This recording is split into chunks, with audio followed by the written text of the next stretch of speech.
سائل کہتا ہے یہ جو آپ اپنی تقریروں میں توہین آمیز لہجہ میں بزرگوں کو بابا بابے جیسے الفاظ بولتے ہیں، کیا یہ جائز ہے؟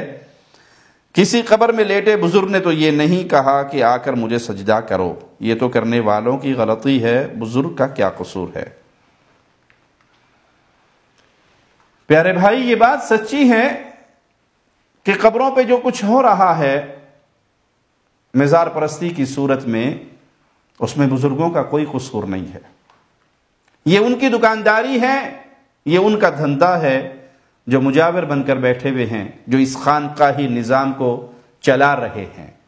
لیکن بابا یا بابے، ان الفاظ سے آپ کو توہین کیسے لگی؟ یہ تو خود بابوں کے پجاری بزرگوں کی قبروں پر آ کر ان سے پکارتے ہوئے مانگتے ہوئے یہی الفاظ کہتے ہیں، بابا بابا آئے ہیں تیرے در پہ، کچھ لے کے جائیں گے۔ یہ تو ان کے رکھے ہوئے نام ہیں۔ آپ مزاروں پہ لگے ہوئے سائن بورڈ پڑھ لیجئے، آپ کو ایسے ایسے بابے ملیں گے، اور سب کے ساتھ یہی نام لگا ہوا ہوگا، فلاں بابا اور فلاں بابا۔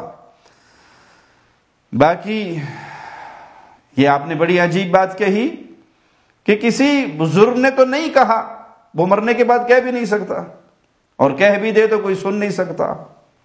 ہاں، اللہ کے کسی سچے ولی نے واقعی اپنی زندگی میں بھی یہ دعوت نہیں دی کہ میرے مرنے کے بعد میرا مزار بنانا، درگاہ بنانا، اس پہ چادریں چڑھانا، وہاں آ کے سجدے کرنا، وہاں لکیرانی سرکسیں لگانا، وہاں یہ ڈرامے بازی میلوں کی کرنا، یہ کسی بزرگ نے دعوت نہیں دی۔ ہم جب رد کرتے ہیں تو اہل شرک کی ان حرکات کا کرتے ہیں جو قبروں پہ، مزارات پہ، درگاہوں پہ، پیروں کی ٹھیلوں پہ آ کر اہل شرک کر رہے ہیں۔ اس میں بزرگوں کا کوئی قصور نہیں۔ اگر وہ اللہ کا سچا ولی ہے تو وہ قبر اس کے لیے جنت کا باغ ہے، معاملہ کچھ اور ہے، تب بھی اس کے اور اس کے اللہ کے درمیان ہے۔ ہم اس مردے کو کچھ نہیں کہہ رہے، ہم جس چیز کا رد کر رہے ہیں وہ وہاں پہ ہونے والے شرک کا رد ہے۔